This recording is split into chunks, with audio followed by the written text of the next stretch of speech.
CEO of the International Mediation and Arbitration Center, Hyderabad, which is one of the foremost mediation centers in the country. I don't think these titles do justice to what he does. For many of us, he's truly a champion of mediation in India, and as he admitted openly, even with his wife present, he's married to mediation. And I know, it's not I believe in him, I know that he is married to mediation. Good to have you, Jawad. We also Thank you, Manoj. We also have Ganesh from a partner with Dua Associates with extensive experience in international dispute resolution, particularly arbitration. And I've seen his work firsthand, very close. He's also a well-known litigator. And I'm glad that from his recent writings and work, he is getting more and more and increasingly getting engaged with mediation. And earlier in his career, he was an assistant registrar with the Singapore International Mediation Arbitration Center, and has been consistently recognized. Wherever you look, you see him. When there is arbitration in India, I see him. So happy to have you, Ganesh. He's a very active member of the International Bar Association as well. Welcome, Ganesh. Thank you, Rajesh. Thank you so much. And we have Professor Dr. Harisankar K. Sathyapalan. He's the faculty in charge of the ADR chair at National Law School of India University. Again, he's an ADR enthusiast for a very long time, with particular expertise in arbitration. I think his doctoral thesis is on an arbitral topic. And international trade is one of his favorite areas, and has authored numerous scholarly works. You know these academics, right? They write so many articles all the time. And I'm especially keen, like Ganesh, he's now actively taking a very keen interest in mediation. And I understand that he is working to build a mediation curricula for law teachers in the national law schools, which is an extremely important step, I believe. And finally, I hope she is in. We have Lakshmi Menon. She's the General Counsel for HP India. In her role, she advises senior management and boards on complex and board of directors on complex legal and strategic issues. Instead of going through her CV, I would tell you three things about her. One, she has been constantly recognized as one of the top general counsel in India, and she has been named in the last 3 years as the India's finest general counsel by Legal Era, and is a recipient of the Legal Era Women in Law Excellence Award. Jawad, Ganesh, Hari, Lakshmi, I'll take the liberty of addressing you by your first names. A very warm welcome to all of you, and let's begin the conversation. Now, let me start with Jawad. You wear so many hats as a mediator trainer, and as a mediation administrator. Those are the ones which I know and everybody else know. I want you to tell us, what's your take on the general understanding of people that often career in mediation means it's about becoming a mediator, nothing else. I'll come back to you on your specific experiences later, but for now, tell us about this general perception and what you feel about that. Well, it's a bit of a complicated answer to that question, because there are two things. One, mediation as a profession. Okay, so basically, when you look at mediation as a profession, you're talking about mediation as a mechanism for dispute resolution. So from that perspective, I think mediation as a profession would be the right way to describe it. But, looking at the broader concept of mediation, Rajesh, because I'm just reflecting back on the conversation that we were having before the meeting officially started. See, when you talk about mediation training, essentially we are talking about imparting 3 kinds of skills to people who take part in the training. The first is the people skills, which essentially means how to handle people, how to handle your own emotions, how to deal with other people's emotions, how to how to do perspective taking. Basically, perspective taking simply means empathetically listening and trying to understand the other person's point of view. That is one part of even understanding the very concept of conflict and where is the conflict coming from. Okay, that is one part. The other part is the process skill. Like what kind of process do you use to guide people towards resolving their conflicts? And the third and very critical aspect is the problem solving skill. So we call it the 3 Ps. So we talk about people skills, we talk about process skills, and we talk about problem solving skills. Now, when you learn these skills, now unfortunately, we'll have to face the reality that these skills are neither taught in our schools, nor they are taught in our law schools, nor are they taught in the universities. Okay, that's a reality. And we have to face it because we are focused more on the subject. We are not focused on the soft skills that you need to become a good professional. So the mediation training can be a transformative experience for a lot of people, and I have seen that happening. It has been for me personally, and for me it was when I underwent mediation training. I had already done about 25 years almost at the bar.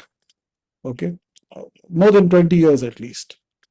So this was sometime in 2006, and I completed my law in 1987.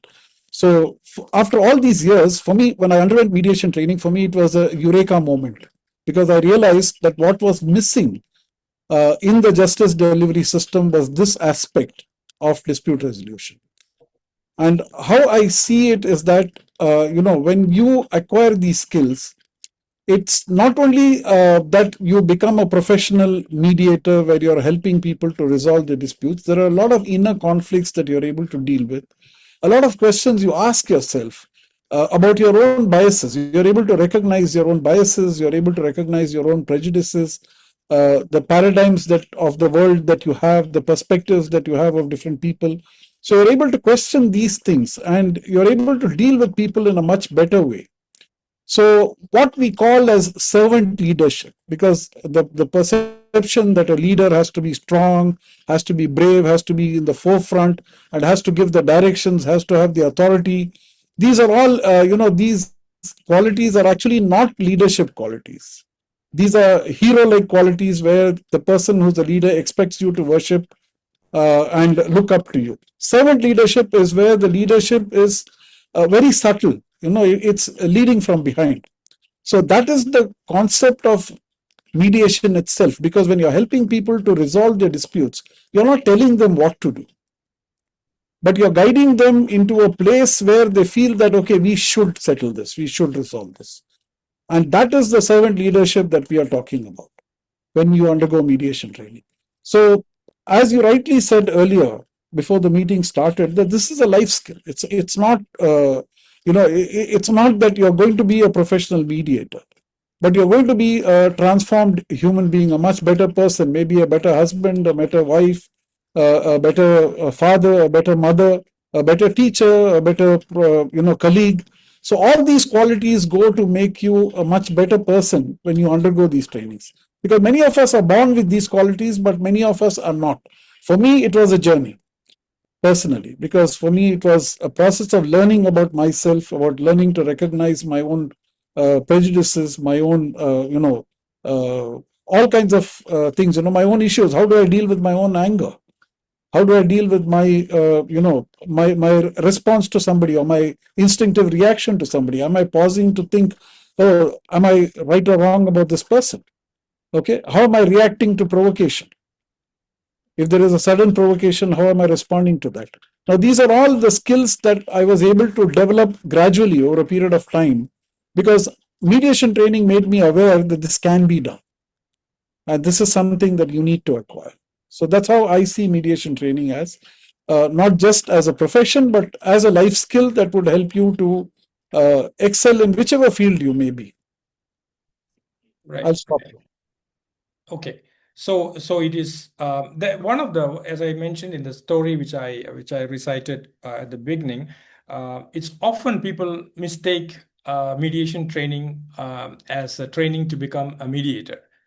And Ganesh, in your experience, when young lawyers, when I'm sure you have this mediation practice where you recruit young lawyers, and what's your impression about young lawyers thinking about mediation? Do they think it is as relevant to their careers? Are they skeptic about the future of mediation? Are they willing to take it on as a career, or are they thinking broadly, like Jawad said, about it as a life skill? Okay, thank you. Can you hear me first? Yes, yes. Very, very good. So first, thanks to Rajesh, to you, and to the Mediation Society. It's excellent to be here. And when you say young lawyers, I think we are all still young. And I agree. I agree. yeah, and Jawad is younger than us.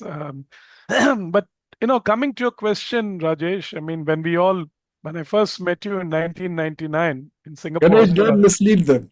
at the WIPO, Avoid tagging. when we all started off, I started in India in 94. And when we went to Singapore, I met Rajesh at a WIPO conference when he was working for ANG. I was a research student in NUS. At the time, even in Singapore, mediation was still in its infancy. So the point I want to make is what Jawad alluded to, that only after almost 25 years of his practice, or 20 plus years, he kind of was made aware of what the modern mediation system is, though mediation has been in our Indian culture from time immemorial.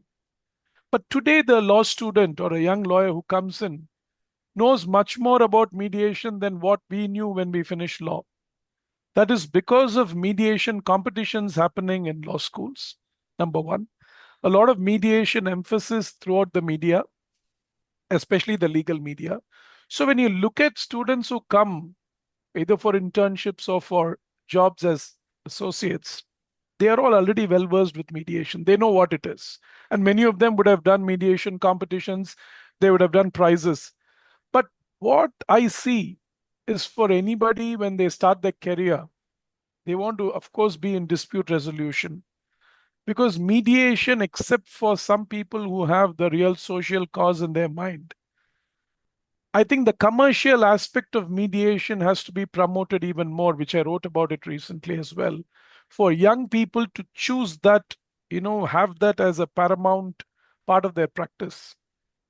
But I think I see very few students, Rajesh, who want to make mediation their career. There are few, but I wouldn't say, if you take 100, maybe two out of them would want to make exclusively mediation, give priority to mediation. They would rather prefer a disputes practice. I'm talking about those in disputes. Corporate lawyers, of course, are different. Those in disputes practice want to do litigation or arbitration. And mediation is, yet another skill, which, yeah, it is good, but I don't think their thought process is, I need to know this process really well for me to be, a candidate who can be picked by a law firm or by a chamber. But do you pick them? I have, to be honest, not come across anyone who has been very enthusiastic. Right. And okay, I was looking at a different direction, but I think I will follow your lead and ask you as a supplementary question, why do you think mediation is, let's say, not as glamorous as arbitration or litigation? Is it the money or the courtroom drama or the aggression which is more existing in those dispute resolution processes? Okay. I think mediation is seen as a practice which is more for, you just mentioned about a young lawyer coming and asking you, why should you have people who are senior being mediators? I think that is the point. Because at the moment, if you look at the mediators in our country, they are all very senior professionals. So the young lawyers don't see themselves as being a mediator or being a mediation counsel, because many of the mediations, the mediator plays a major role. That brings back to the first question you put to Jawad, is when you talk about mediation, are you talking about being a mediator rather than being a lawyer in a mediation proceeding, right? So I think that aspect, that it's done by more senior lawyers, is something which is what is, I think, curtailing the interest of young lawyers to make this as one of their primary areas of focus. And if you look at arbitration and litigation, it's very colorful. For a young lawyer who comes out of law school, He wants to be part of the best litigation that's going on, in the news, in an arbitration where it is an international arbitration. He gets to travel to London or Singapore or do a big matter before a big tribunal. So these are, I think, aspects which perhaps in a mediation it's also missing, because mediation is usually, for example, in many centers, it's done only for a couple of days in closed door and it's settled. But I think the mind frame, but I should say, Rajesh, of young lawyers is changing, especially with a lot of these mediation championships and other competitions going on. I think they are all aware of the importance of mediation. But for them to make it a career on day one, I think that's going to take a long time to happen in India. I'll go back to Jawad. I know we are going to speak to Hari and Lakshmi soon, but Jawad, your take on that? How long do you see before a mediator or a mediation advocate will take a stride before an arbitrator or a litigator? My experience with young lawyers and young students who undergo mediation training is a little different from what Ganesh has mentioned, because I see a lot of passion, a lot of interest, because the young people are able to see this as a future of dispute resolution. Okay, rather than the adversarial process, because they realize that the adversarial process is focused more on legal problems and not on the problems that the people actually are facing on the ground. It's not about the experiences that people are going through when they're in a conflict or in a dispute, no matter what kind of dispute. It may be a very high-stake commercial dispute, it might be a family issue, it might be anything. But the fact is, when we as lawyers look at the problem from an adversarial or a litigation perspective, we are looking at the problem as a legal problem. Okay, so when we are studying, how do I frame this? How do I bring it within the four corners of the law? What kind of relief do I get for my client? But mediation teaches you to have a different approach. It teaches you a problem-solving approach. Now, the problem with our system is that it's not the fault of the students if they're not choosing, or the young lawyers if they're not choosing mediation. It's the fault of the system, because we are so invested in the Anglo-Saxon system of jurisprudence, of adversarial dispute resolution, that we are not able to see that that is not actually leading to justice. It's leading to justice according to law, perhaps, but not real justice. The real justice can happen only when people are able to see each other's point of view. They're able to look at the relationship. They're able to work out things that would, give them solutions that would help them to move forward. So assuming that, let's say that there's a very important, contract that is being executed between two huge companies. It's not the question about proving who's right and who's wrong. It's about finding a solution that would help both of them to continue with that, or to come out of it in such a way that it doesn't hurt them. Okay. So this is what mediation is all about. And this is where, the mindset change has to come from the lawyer community, because when I train lawyers and when I train senior lawyers and senior judges, and when I train students, I find a huge difference. I find a ready acceptance among the younger people, because their mind is not corrupted by the system that we have today, the adversarial system. Whereas senior lawyers and judges are so invested in this adversarial system, and the belief that this is the only way that justice can be done, and this is the only justice delivery system, or this is the only dispute resolution system that we have, that we are not able to see it from a more collaborative perspective. Okay, that we are not able to look at it as a problem solving. The dispute resolution needs problem solving, not problem inflaming. So unfortunately, our law school curriculum, which I want Hari to listen a little, I'm sure he will agree with me, but because our law school curriculum trains us to be problem inflamers. We are gladiators. We are not problem solvers. So when students learn the potential of mediation, they readily accept it and they are willing to embrace it. The only problem is the system does not give them that opportunity. Okay, as long as we remain focused on arbitration and litigation as the only methods, and as long as senior lawyers like Ganesh and others think that arbitration is more glamorous and litigation is more glamorous, this transformation is not going to come. Okay, and we are struggling to bring about this transformation in the system. So the problem lies with the system. Now today, for example, young mediators, young people who get trained as mediators, they're not even trained by the MCPC. MCPC says you have to have 10 years of standing to get trained as a mediator. But I see in mediation competitions, when I watch the young people act as mediators, I see how effective they are, how much better they are than the seasoned lawyers who get trained as mediators, and what a mess they make when they sit for a mediation. Okay, so this is where I feel, I have a slightly different opinion from what Ganesh has said. I see a very bright future because I'll just take 2 more minutes, Rajesh, to explain this. Because what I feel today, the biggest challenge we are facing is we have conflated justice delivery with dispute resolution. Okay, where we need to deliver justice, the courts have a very significant and most crucial role to play. But because we are taking dispute resolution before the courts are not finding time to deliver justice where it is due. If you hive off dispute resolution, institutionalize it, and apply processes like mediation, and if in mediation it doesn't get settled, you go for arbitration mandatorily, whether you have a clause or not. I mean, those kind of statutory amendments have to come in place. I'm writing a piece on this. So hopefully I will be able to share that with you as soon as it's ready. But what I'm advocating is you need the institutional framework that would give opportunities to young professionals to become problem solvers. Okay, where, today the GDP loss, I read somewhere, the GDP loss because of pendency of litigations is 1.5% of the GDP. We have 5.5 crore cases pending. So unless we address the systemic challenges that we are facing today and come out with a policy that is drastically different from just setting up tribunals upon tribunals upon tribunals, special courts, again the adversarial system.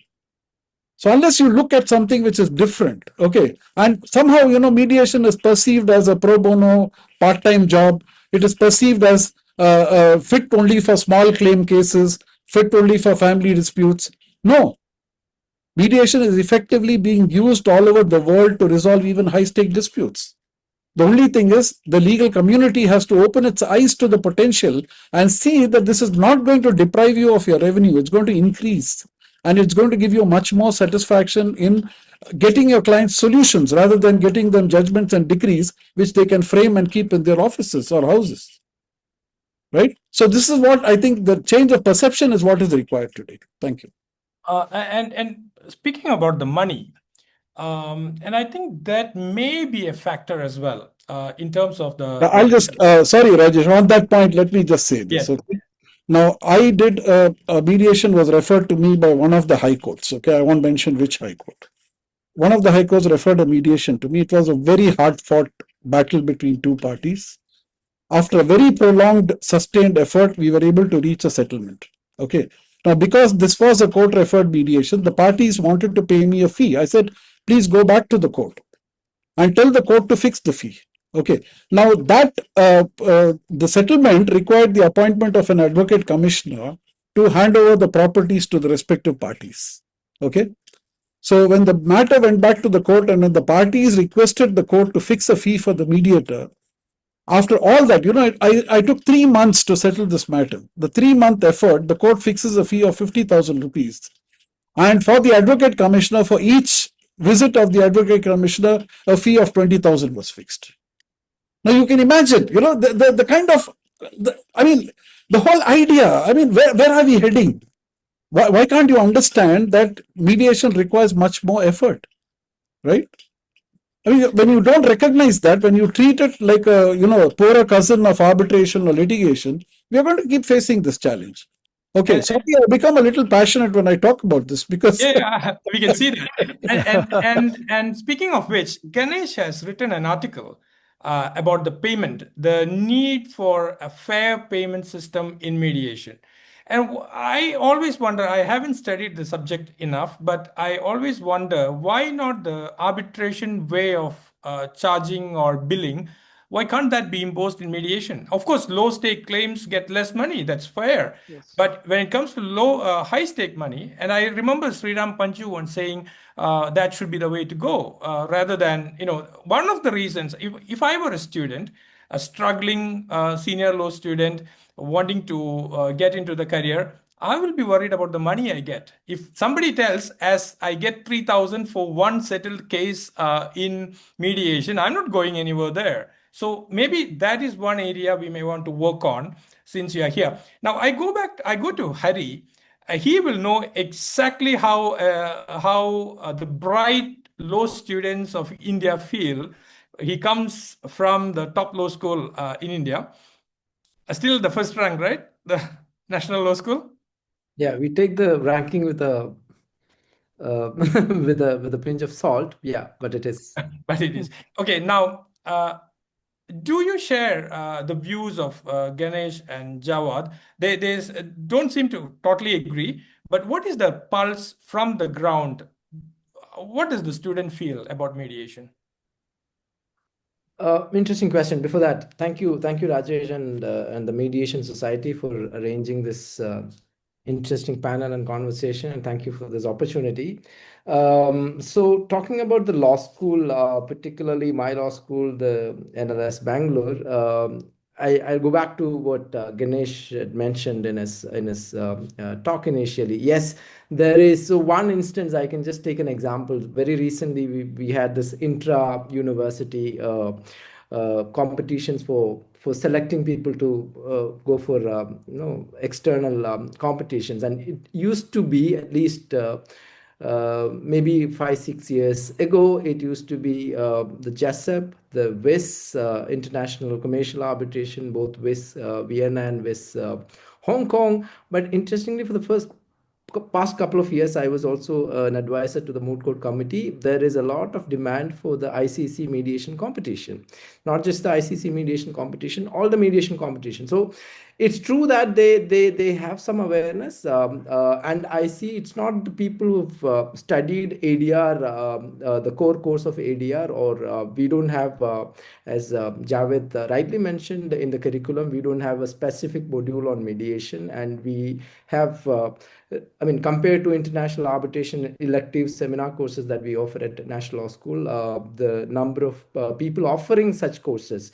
Firstly, we don't have the competency from the faculty side to offer a experience learning module on mediation, because mediation is not something that can be taught as a theory-based subject, right? In terms of the instructions that we provide at the National Law School, mediation, of course, there is a dearth of instructions that we provide, but despite that, there is a lot of takers for such mediation competition. So students, I guess, they have much greater awareness of mediation, and I agree with both Javed and Ganesh when they say that when you see them participate in such competitions, particularly at the international level, the way they perform as mediators and also as mediation advocates, it's excellent. I mean, I've not seen much mediators in practice, but I can with all confidence say that we have a bright future. And there is a lot of awareness among law students in mediation as a career, of course. But I don't know to what extent, as Javed was trying to basically tell us, that mediation is not just a question of profession. It's not just a question of profession. It is also a question of how you develop it as a personal or a professional competency. I think that is something which is lacking at the law schools, not just at National Law School. At the National Law School, of course, we are trying to develop a curriculum, maybe in the future, in the near future, involving practitioners and other mediation centers to provide an experience-based learning, as BCI actually mandates. But interestingly, the ADR curriculum. So talking of awareness among law students about mediation, for strange reasons, they are aware because of their participation in all these mediation competitions and other readings and competitions that they take part in. But in terms of from an institutional perspective, I don't think any university in India provides any university, or even the national law universities, they don't provide a structured instruction or curriculum in basically instructing and helping students learn the skill of mediation. But having said that, yes, from the general perception around the country and around the world about the future of mediation, students are on top of it. Right. Interesting. But do they actually? I mean, I'm going to be very specific with the question. Out of 100, how many students want to get married to mediation, if I may use Jawad's words, or wants to make it the first career option? I know it's a tough question for an emerging area of practice, but how many students? Yeah, in terms of numbers, I mean, I can't tell you. So maybe because I often because I've recently concluded a compulsory course on ADR. So I would say I taught maybe 70% of arbitration and plus 30% of mediation. And mediation also the scattered jurisprudence that we have in India with respect to Section 89 and other commercial codes, etc., etc. And we also had introduced a intensive module on experience-based learning. But interestingly, after the course, I've received a lot of requests from students, and Ganesh, I'll come back to you on this, for internships. Which means not just for arbitration. Arbitration, of course, is their first priority. A lot of students are interested in interning with mediators and also with mediation centers. But unfortunately, in India, the professional infrastructure for mediation. So we don't have many places to actually recommend people to go and intern. But there is at least minority of students, I would say maybe 5% to 8% of the class of 60 at NLS, people are interested in, I don't know whether they look at it as a career option, but they want to try the option of mediation. So there is some interest among students. Great, Hari. Lakshmi, we want to know, you are in the corporate world, inside a corporation, normally shielded away from the public eye. What's happening inside there? Do you consider mediation as a dispute resolution process at all, or you are just negotiation and the other dispute processes? So firstly, thank you so much, Rajesh, for inviting me to this forum. I must say I'm very overwhelmed looking at the number of participants because I wasn't expecting such a huge footfall. So it's just absolutely fantastic to see so many people registered and signed in on a Friday evening to listen to something which is so relevant and which is definitely going to shape a lot of future conversations, especially for large corporates and not just small businesses, large corporates, but I think in general for people of India. I'll start by just, calling out certain facts, and I'll draw context from what the current government has been stating. So by 2030, India is going to be the second or third largest economy in the world. And by 2030, at least, the digital economy will be a little over 1 trillion or 7.3 trillion is what I read recently. With that pace of growth, clearly businesses, whether they are startups, whether they are in the mid category or medium or micro enterprises, all these organizations are constantly going to look for avenues to avoid going to courts, and they're clearly going to look at alternative dispute resolution as a preferred means of settling and resolving disputes.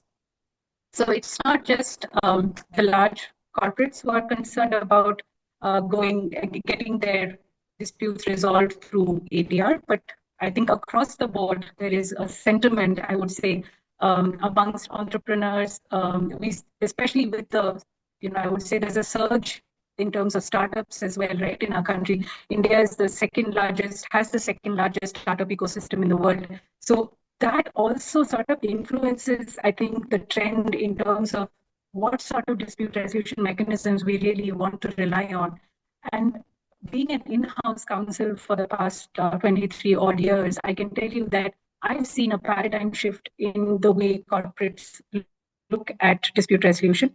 So earlier, dispute resolution clauses in commercial contracts or vendor contracts, for that matter, would largely be like a single-tiered clause. It would state that if parties and if they get into a conflict or dispute, there would be some form of escalation followed by, a dispute resolution through a court of law. But over the years, that clause has evolved, and it's now a multi-tiered clause where the default option for dispute resolution is it starts with internal escalation through one's management. Maybe if you're B2C sort of enterprise where you're servicing customers, then you would have a clause which states that you would also escalate to the customer's management, followed by some kind of informal dispute resolution, which could mean something along the lines of conciliation.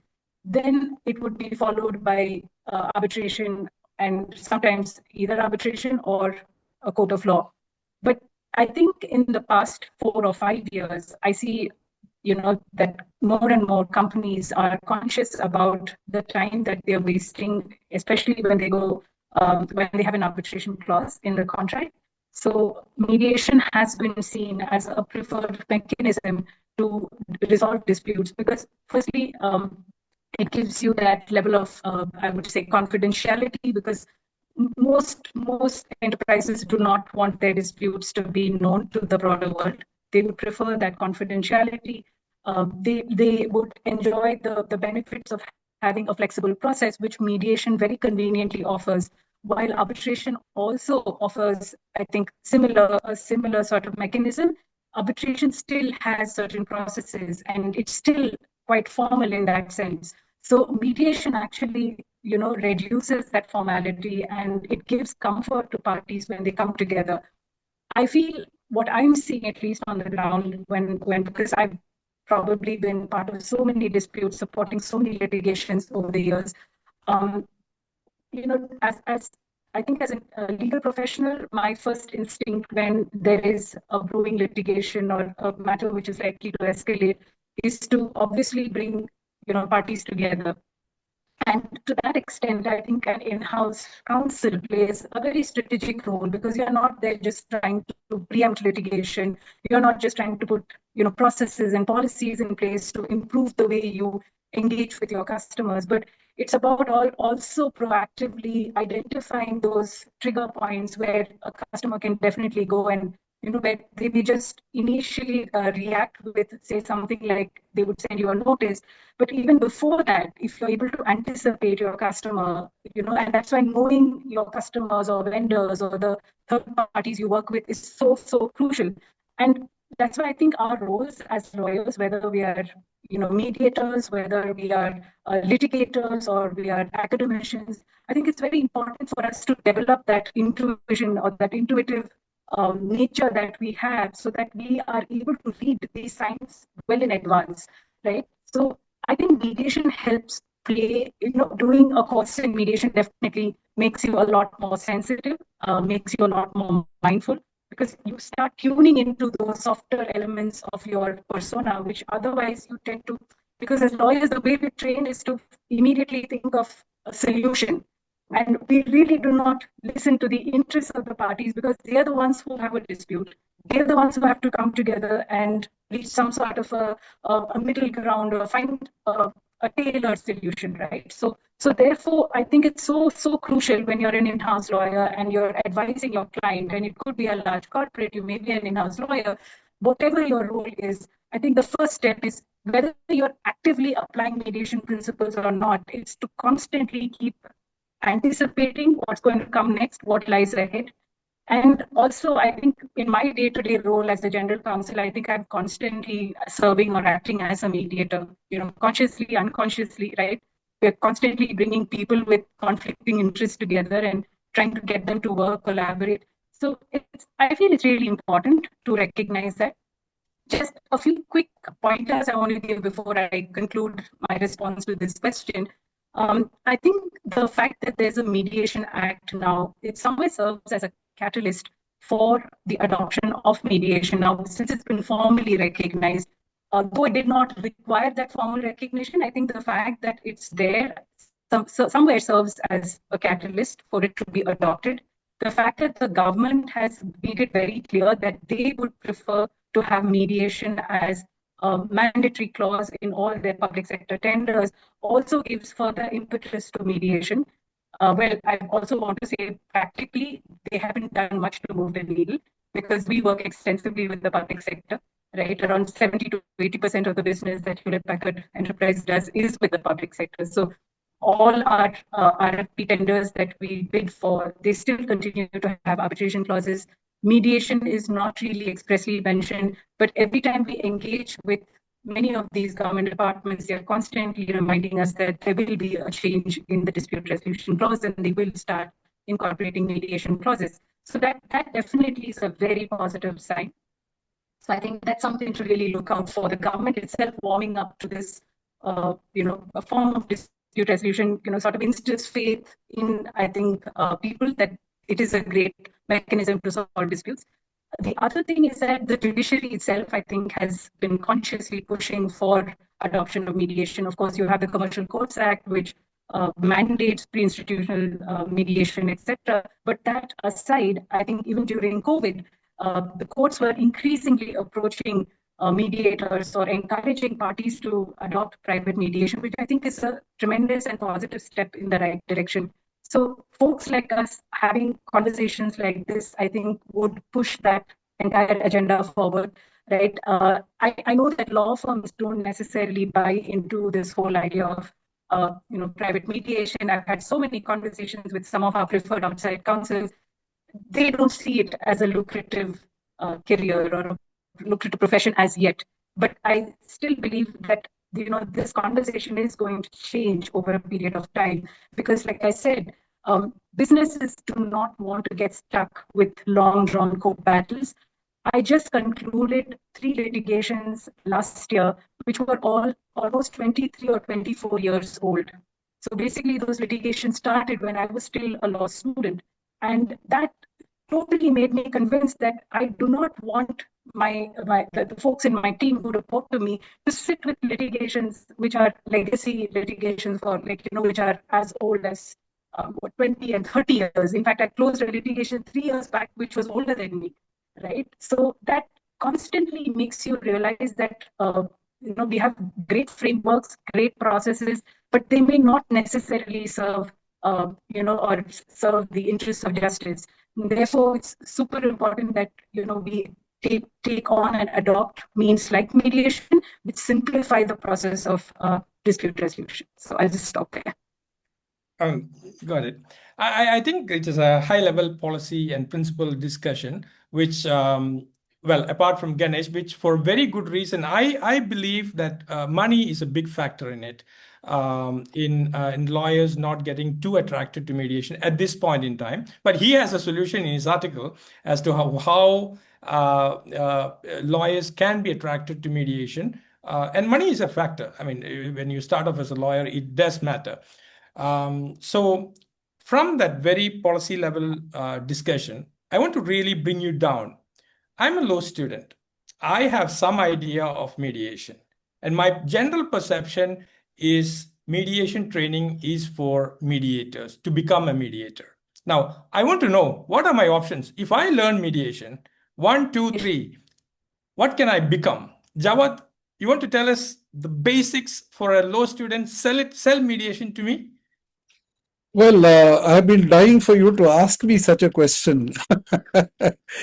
See, let's look at it this way, okay, Rajesh. Let's say that you are hiring a plumber or a mechanic, maybe a mechanic to repair your car, and the mechanic comes to your house and he opens his toolbox, and what you see is only a hammer over there. How would you feel? Right? So you need more tools, right, in your toolkit. Now, when a lawyer says the only tool that I'm going to use is the hammer of litigation, how do you think the client feels? That's what Lakshmi has pointed out. As a GC, she understands the mind of her client, of her company much better, the mind of a business much better. So mediation is an integral part of your toolkit as a lawyer. You don't have to be a mediator. Okay, you have to see, that is where the training of youngsters, law students, in the problem solving approach. Because when you're advising your client, you have to advise your client as to which is the right approach to take in this, right? Every case, you cannot take the hammer and start like that Zen saying goes, when the only tool you have in your hand is the hammer, every problem looks like a nail. And this is a very favorite quote of Sri Ram Panchu, which he always quotes whenever he speaks about mediation. So this is an integral part of your toolkit as a lawyer. Okay. So unless you're trained as a mediator without understanding how the process works, the challenge before you is how are you going to assist your client in a mediation? How are you going to navigate your client through the process of mediation? How are you going to help your client to negotiate a good deal with the other side? I'm using Trump's words, a deal, right? So it's all about deal making, right? Ultimately, any business wants to have a good deal in the end. So that's your objective. Now, coming back to the larger issue of the systemic changes that we need to bring about, okay. This may sound very radical, but I feel first of all, we have to, disintegrate, or rather we have to, de-link dispute resolution from justice delivery. We have to move it out of the court system. And we have to create a credible institutional framework where the concept of MEDAB can be utilized. Now, today, one of the biggest challenges, and both Lakshmi and Ganesh will support me in this, is the ad hoc arbitration clauses that you have in your contracts. It drives you to invoke Section 11, go to the court, wait for the court to appoint an arbitrator, and you have no control over the process. Now, what if you have an institutional clause there, nominating an institution and saying that if any dispute arises under this contract, we first go for mediation before this institution. Now, when you go before the institution has a panel, and that's what we are doing. We are in the process of capacity building in IAMC. We are trying to build panels which are sector specific. Somebody is specialized in commercial aspects. Somebody is specializing in construction. Somebody is specializing in engineering. So we want to create these sector specific panels. So we give you an option of choosing a mediator. Now, if you're not able to choose, we appoint the mediator. And we give a time frame for the mediator within which the settlement process should work out. Now, if within that time limit, if the mediation does not work out, it does not reach a settlement, you go to the next stage. You come back, you report the failure of the mediation. We are monitoring, we are administering the mediation throughout, okay, without interfering with the confidentiality and other aspects, of course. Okay, so then you come back to us, and we immediately give you a panel of arbitrators, right? And if you are not able to agree upon the arbitrator, we appoint the arbitrator. So you are shortcutting the entire process of waiting for the arbitrator's appointment, and you can choose arbitrators who specialize in the subject matter of the dispute. So this is the advantage of the institutional framework. Now, this is where, GCs and law firms can play a very significant role by advising your client to incorporate clauses that provide both for mediation and arbitration through institutions, through nominated institutions. Now, these institutions have a credible framework, and they are accountable, and they're going to do it efficiently. And all the rules of the institution, once you agree to be on the panel of IAMC, you're bound by the IAMC fee rules. So it's transparent. Now, you cannot say, oh, I'm not accepting Schedule 4 fees, I will fix any fees. And that's what is happening in arbitrations today. I'm sure Ganesh and Lakshmi will agree with me on that, right? So you cannot do what is called as your manmani, like you cannot act as per your whims and fancies. And this is monitored entirely, this whole process. There are case management platforms that we are implementing, right? So you have a dashboard, you're able to monitor, all documents are in place. There are case managers who are guiding you through the whole process, who are scheduling the hearings, and who are asking you why there is such a long delay in holding the hearings. So the institutional framework is what the future should be all about, in my opinion. Because this is where I think we are failing, and we are not able to, a huge country like this, we are not able to make a mark in the field of alternate dispute resolution. Why? It's surprising when Singapore can do it, when Dubai is doing it, when Turkey is doing it, when Italy is doing it, when Germany is doing it. Why are we lagging behind? Where is the vision? Where is the policy? Now, this is where it has to be a concerted effort between academicians, between lawyers, between law firms, between institutions, between professional mediators and arbitrators. And there is a crying need for professionalizing the profession of mediation and arbitration. What we are having today is part-time. When I see cases being held in IAMC, it's usually on weekends because lawyers don't have time during the weekdays, right? And arbitrators don't have time to come and sit there. Now you have to have full-time professionals for that. If a mediation starts in the morning, it should go on till the evening. If an arbitration starts in the morning, and it should be going on throughout the week. And this is the reason for the delay, because you don't have the time, right? Because you're occupied with so many things. You're not a professional mediator. You're not a professional arbitrator. Now this needs to change in India. And that can only be done by implementing an institutional framework. And India is such a huge country that one institution like SIAC or SIMC is not going to be sufficient for us. Every state needs an institution. So the government has to take the initiative. Now, if you look at how the IAMC framework works, it's a completely autonomous institution, but supported by the government financially. The day-to-day management is done by a professional secretariat. Okay. And the board of trustees don't interfere in the day-to-day management. They don't interfere in how to conduct cases or how to manage the institution. We go to them only for advice on larger policy decisions, right? Or we have to incur some huge expenditure. Now, unless you establish this kind of a framework in India, we are all talking in the air. We are talking about, and this is where the young lawyers are not able to find the attraction in mediation, because we are not providing them with a systemic, a system, an ecosystem where they can thrive as mediators, as mediation advocates, okay, as arbitration lawyers, as arbitrators. And we somehow have this in our head that unless you have some gray hair on your head and your beard, you don't have wisdom, right? Age has nothing to do with wisdom. You can ask my grandson and he will say that, my grandfather still needs to grow up. Okay, so we are not talking about age here. We are talking about, the ability to learn, unlearn, and relearn.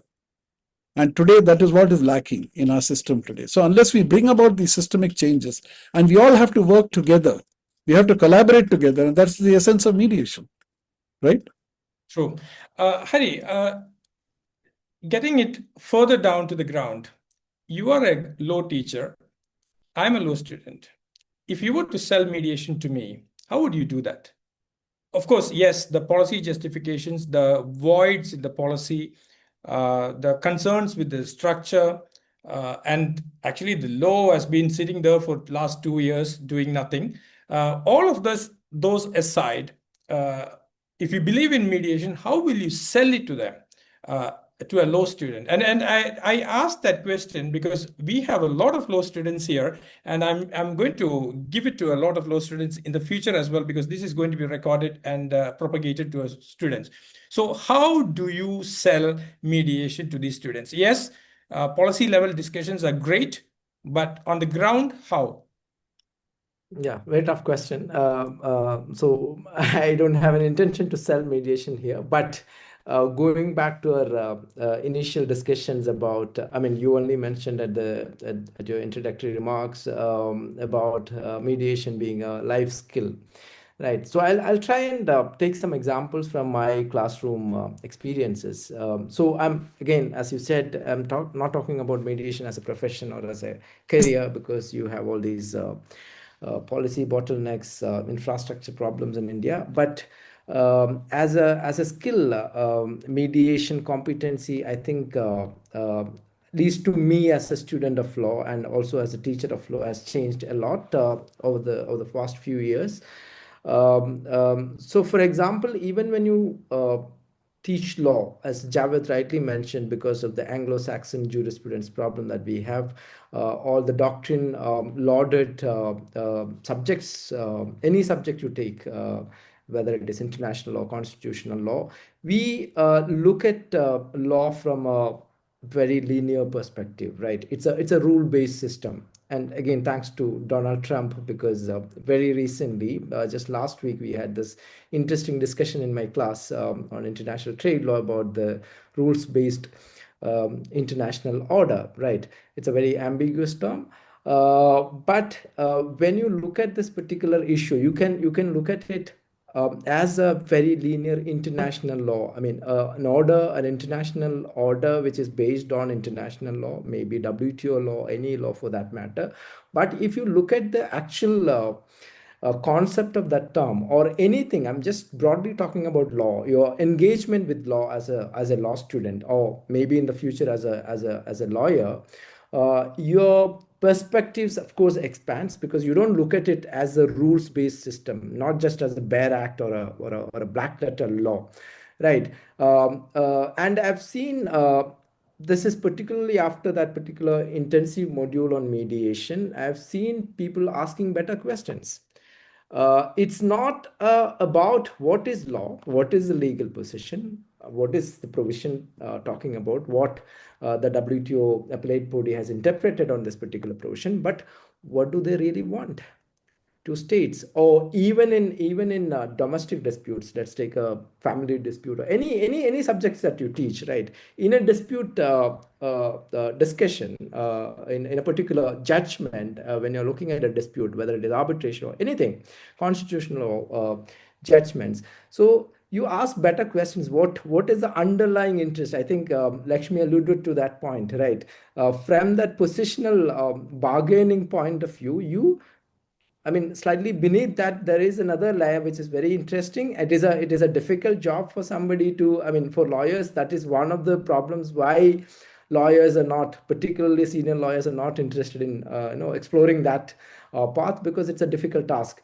You ask about what do you really want, what is the interest, and so when you ask that questions, and obviously the conversation slows down, right? You need to take a pause, and in the classroom I can feel the difference. So whenever you have a debate, for example, two students are disagreeing on a particular point, I can see that my job is also very easy. I mean, I can only validate their viewpoints, because generally at National Law School, as you can imagine, they come prepared to the, I mean, majority of the students, I won't say everyone, prepared with the facts. So it's not about telling them what is the law. It is not about telling them what the judge has said, but it is about exploring other options, right? So particularly if you are someone who has a basic training in mediation, your perspective, your way of asking questions, the way you look at a problem completely changes. And recently, I think Lakshmi and Rajesh can endorse to this. We've, as part of a workshop, we've recently read an interesting book by Bruce Edwards, The Mediator's Mind. I think that is what is important.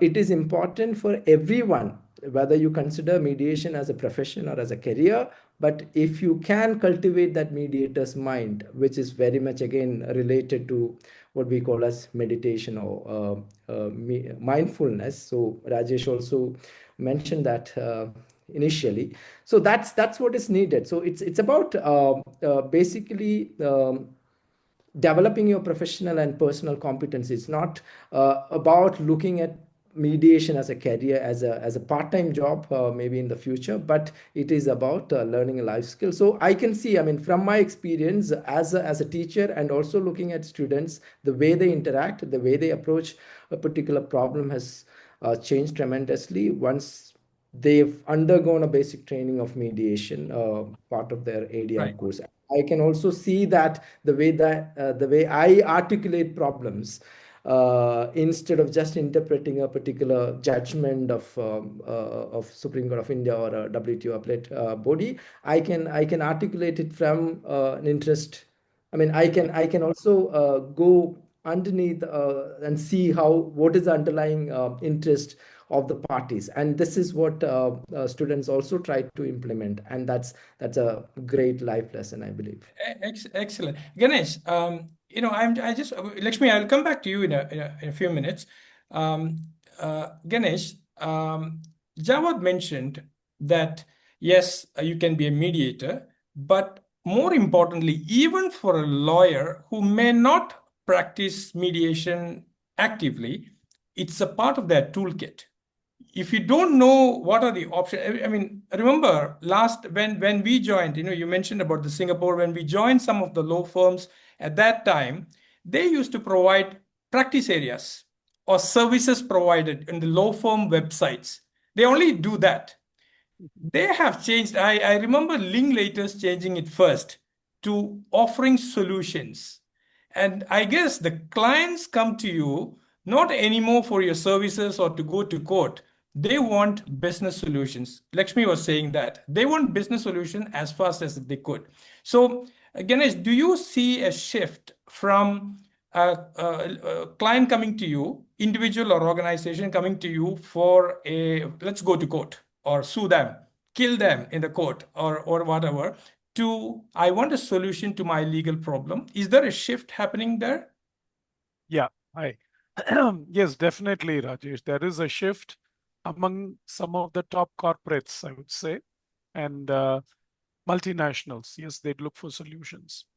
But if you look at the Indian aspect, the domestic market, it's very different. It's like go for the kill. That's the individual or even local companies. That's how they look at it. I'm not saying everybody, but most of them. But before going into answering this, I think it's very important why mediation should be a toolkit for every lawyer. Whether you're a litigator, whether you're in corporate practice, or whether you're doing, you know, securities work or whatnot.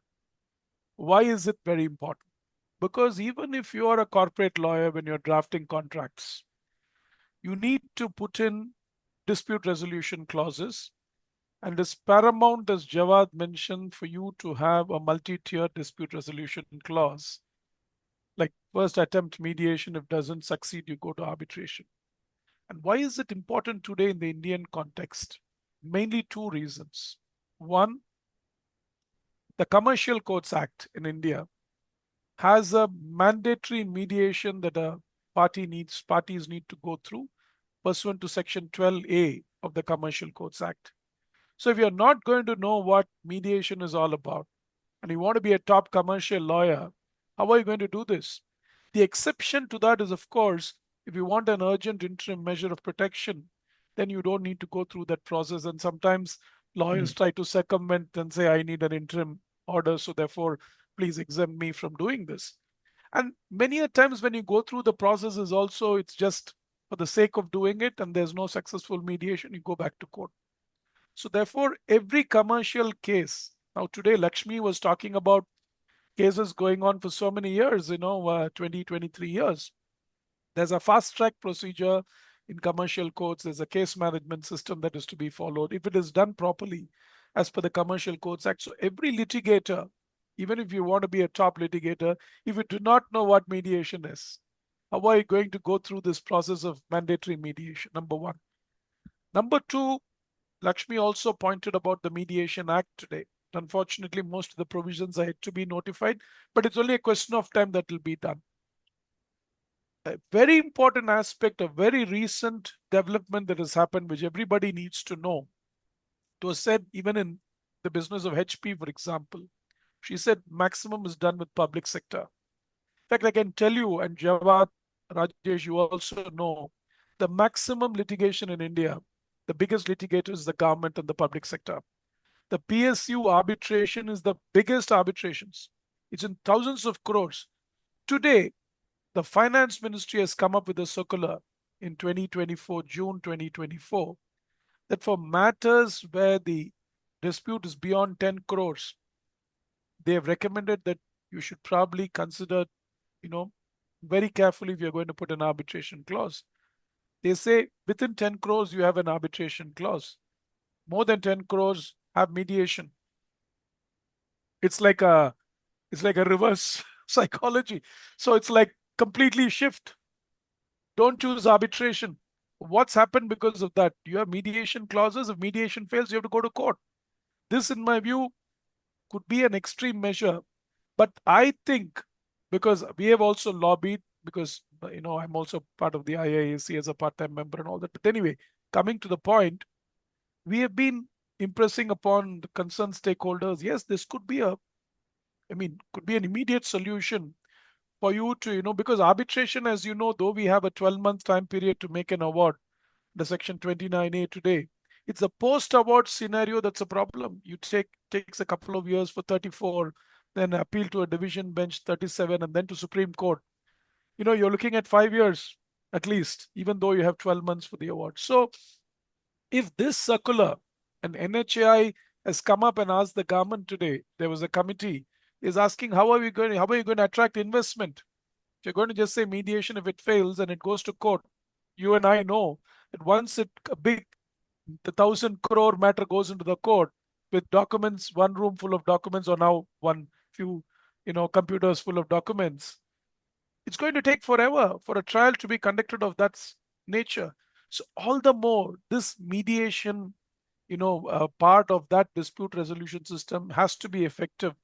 And it's very, very important for lawyers to be well versed with the mediation process. If you don't know that, then I think it's going to be very tough for you to provide the solution if a client wants, as you asked, right? So therefore, it is paramount for them to know.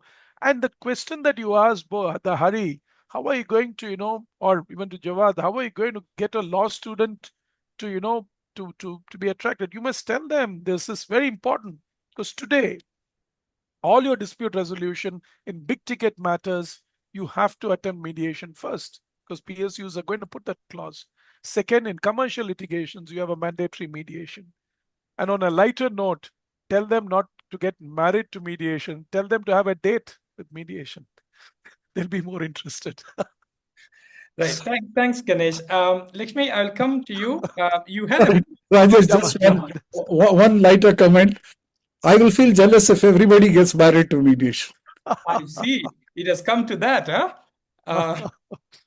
Lakshmi, you wanted to make a point somewhere when Hari was speaking, right? Actually, I wanted to respond or supplement some of the comments that Jawad made. So I was also going to make a similar comment that Ganesh had made regarding the government being the biggest litigator in the country. So almost 45 to 50% of the cases are involving the government. And I'll just share a personal incident. So HPE, we do a lot of smart city and safe city projects for the public sector. And in one such project, we were really struggling to recover our outstanding payments. And again, this is, I'm just sharing this in the strict confines of this forum, and this is purely for academic purposes. One of the government representatives on that project told us that if we really want to recover our amount, then we should initiate litigation, because they do not have a budget to pay for that outstanding amount. And if we initiate litigation, that will be like a lever for us to probably get the government entity to the table and then probably look at a settlement. So the government itself somewhere, and I'm not anti-government or anything, but I'm just citing this example as probably one of those several untold stories where the government itself is responsible for precipitating litigation. I mean, why would one want to go to court? Why do I have to invest more money in trying to recover what is legitimately owed to me, right? That doesn't make any sense at all.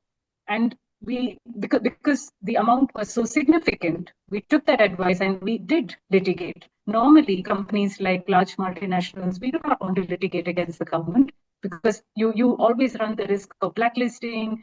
There are a lot of other reputational risks that you assume when you do things like that. So you want to, you stay typically averse to taking any extreme steps when it comes to the government, and especially litigation. But we did take that advice very seriously, because we were told on 3 or 4 occasions, please go and litigate. And we did.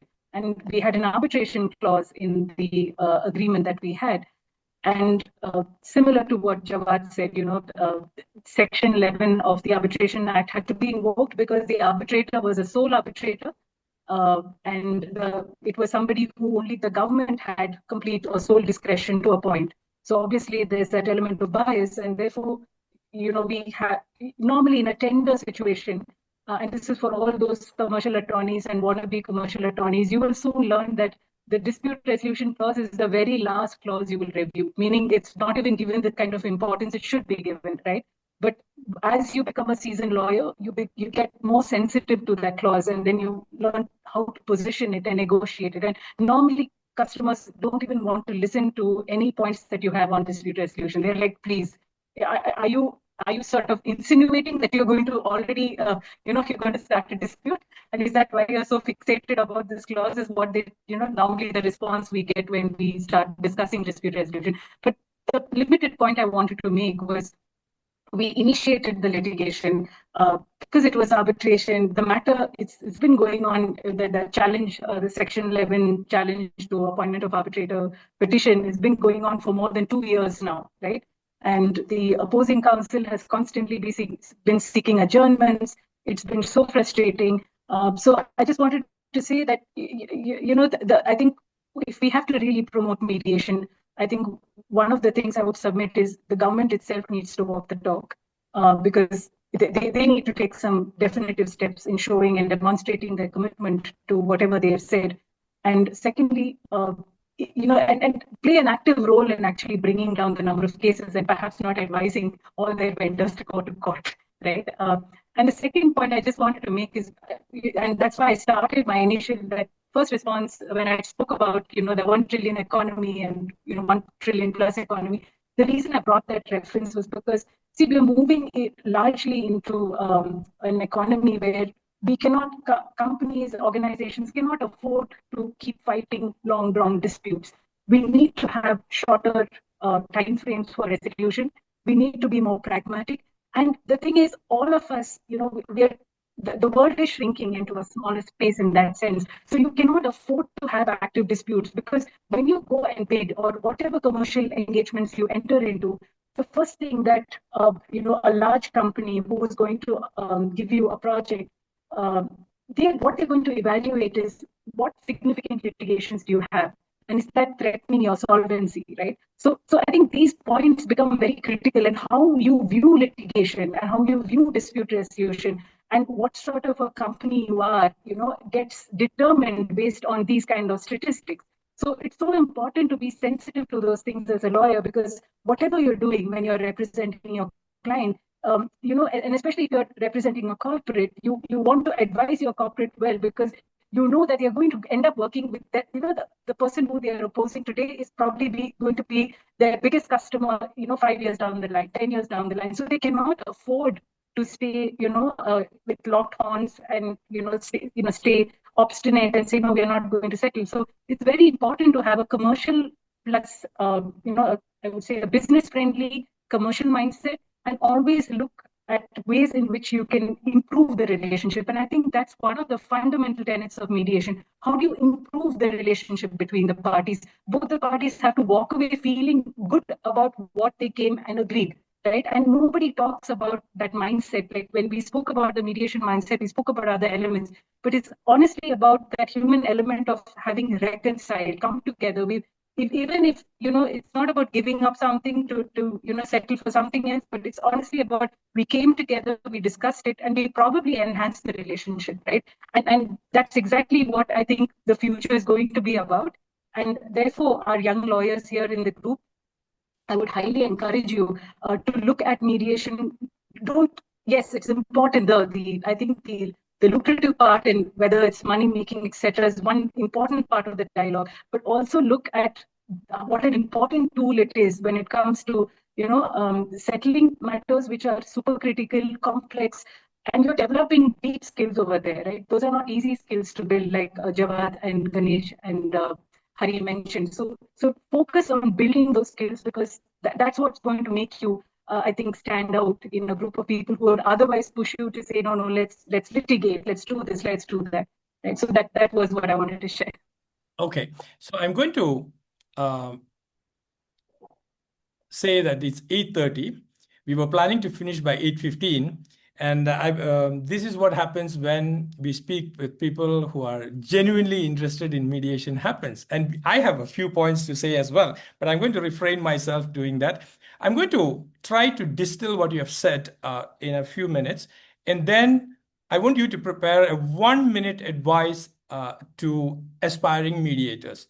I have a group of people, most of the people here, they are curious about mediation. They don't fully understand mediation. They are coming into mediation classes, and they want to know more about mediation. And let me distill what they have said in rephrase, if I could make it. One, learning mediation, understanding mediation, practicing mediation allows you some specialist jobs. That's very obvious. Jawad is a typical example. There is specialized career roles as a mediator as a mediation trainer, as a mediation administrator. These are very specific roles which has come up. And also, as Ganesh pointed out, mediation advocates. And that's another role which is very underutilized these days. So knowing mediation or learning mediation helps you to have these specialized career options. And these are, I'm talking to the students who really want to know what it comes out of it. And then on the second level, this learning of mediation helps you to become better at what you do. Like a lawyer, to be a good lawyer, you need the right toolbox. You can't not anymore know just litigation and go and advise a client. Clients are going to ask, what are the other options I have? They don't want an expensive option. Sometimes they do want litigation, but they do also want to know the other option. So as a lawyer at an advisory level, and even if the parties wants to go to mediation, they may need a mediation advocate along with them. So they need it. And as Ganesh pointed out, there are compulsory, mandatory mediations happening across, and I think that is going to increase. If there is no statute, the courts are trying to persuade people to go. So if you are unaware of mediation, you may not be a good lawyer in the future. As an in-house counsel, Lakshmi was pointing out, when they are drafting the dispute resolution clauses, they are getting more vigilant. And if you are an in-house counsel and somebody asks you to draft a dispute resolution clause, and if you miss out on these multi-tier provisions and go to the jurisdiction of the court directly, I think it's almost a recipe for immediate sacking in the near future. So even as an in-house counsel, you need to master mediation as a part of your job. And I was speaking to one of the judges, and he said, yes, we think that we are only dealing with litigation, but given the administrative judges' instructions all over the place, we also need to know what is mediation, because they may want to refer appropriate disputes to mediation. So they need to know, and there are cases, not strangely, because that's a cross-section of what's happening, where some of the criminal cases are referred to mediation. So when the judges do not fully appreciate what are the mediatable cases, these problems arise. So as a judge, as an in-house counsel, as a law teacher, definitely you need to know mediation. And as Hari pointed out, it's extremely important not just to teach mediation, but also to understand and teach other areas of law. You may need to know mediation, because beyond the black and white letters, you see, there is an underlying interest. And I had this particular conversation with a 19-year-old who wants to be in the masterclass. Masterclass is only meant for junior lawyers and senior law students. She is not a lawyer. She is not aspiring to be a lawyer. Then I asked, why do you want to be a mediator? She said, I see mediation all over the place. I want to do international relations. I want to be a diplomat.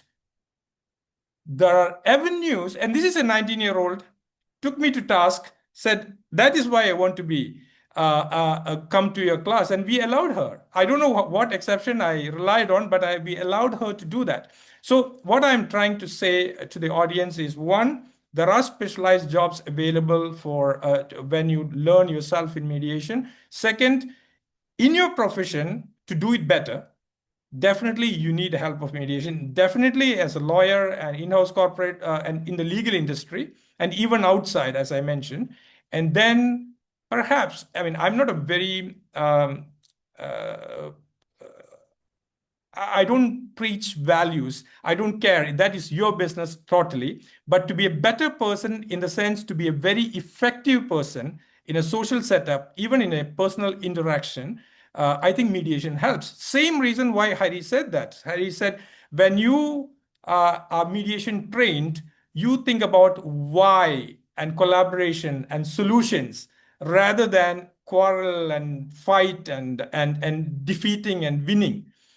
So I think in all these three dimensions, it's going to be an extremely useful thing to learn. And that's the message we want to give collectively to the audience. And I will give you 1 minute each. Anything more than that, somebody is going to shout at me for spoiling the Friday more than we should. So Jawad, you want to give a 1 minute advice to aspiring mediation professionals? I don't use mediators, mediation professionals. The only thing that I want to say is that make it an integral part of your toolkit in no matter in which profession you're going to be working in, because that's something that's going to define how your success in the whatever field of action that you choose. Less than a minute. Right. True. Very true. Ganesh, your advice. You're muted. You're muted. I was mentioning about this recent notification of the government, that more than 10 crores you choose mediation than litigation. Actually, many people have proposed that it should be mediation, then probably institutional arbitration. Because you see, right now in India, Jawad mentioned, every state needs a fantastic institution. If China can have 150 plus institutions in every province, we should also, not so many, but at least one in each state, which is a credible institute. If that is there, then I don't think they will say go straight to mediation and litigation. It has to be med up. So this is definitely going to be the future. And therefore, it is important for every young lawyer and law student to know what this mediation process is, and also arbitration and litigation process as well, because as a lawyer, all toolkits you need, not just mediation, not just arbitration, but everything. And you need to know that. If you do not know, then as Jawad said, you can't just go with a hammer. So you need the other tools as well. Excellent analogy that was. Huh? Yeah. Lakshmi, your piece of advice? I think mediation totally elevates your ability to observe and absorb. So I think observation is such a key part of the work that we do. And I feel as mediators, it gives you this edge. So when you do mediation, you're not just observing like an ordinary person, but you're actually observing beyond the ordinary, right? Every little, non-verbal cue that you are subjected to, you start reading into it. Of course, not everything that you read into would be accurate. You would become present to your own biases, your cognitive biases, etc. But I think it's such an important tool, right? Because we become, I think, a lot more aware. And I think sometimes I often tell my colleagues that I think the entire purpose of our existence is to elevate awareness. So and it has this very spiritual side to it as well. So I would say that, if you do mediation or if you are a mediator, continue to elevate your attention, what you observe, what you absorb, right? It'll always teach you something. Thank you, Lakshmi. And of course, Hari, probably the best person to advise the students. Your advice. Right. So as an academic, let me try and philosophize, not about mediation as a profession again. One of my favorite authors in the field, he actually founded the Harvard program on negotiation, Professor William Ury. In his seminal book, Getting to Yes, he has this interesting quote. So after reading the law, after understanding the problem, if you're a lawyer or if you're a law student, after reading a judgment or a legislation, you go to the balcony and see the sky and think of a different perspective, right? So it's not about, so going back to my my initial remarks, it's not just about thinking about law. Your relationship with the law, your engagement with the law completely changes, because it's not just about what is written down there in the act or in the judgment. There is always a different interest and different layers of that problem. So go to the balcony and see for a different perspective in the sky. With that message of go to the balcony and watch the sky before you make a decision. Thank you. Thank you, Jawad. Thank you, Lakshmi. Thank you, Ganesh. And thank you, Hari. And all of you for attending this rather long session, but I enjoyed it on a Friday evening. Thanks for coming. And this is the first of the mediation conversations. And I'm going to bring these people back. You see the passion in them, and I'm going to bring them back for a discussion on a similar topic sometime else. And with that, thank you very much. Have a great weekend, all of you. Wish you all a very happy Republic Day, Jai Hind. Yeah, thank you, and wish you the same. Hari and Lakshmi, I would like to get in touch with you. So if Rajesh can help me to share the contact details. I already you. know Ganesh, so I have Ganesh's contact details. It's not a problem. Thank you. Certainly. Thank you. Thank you.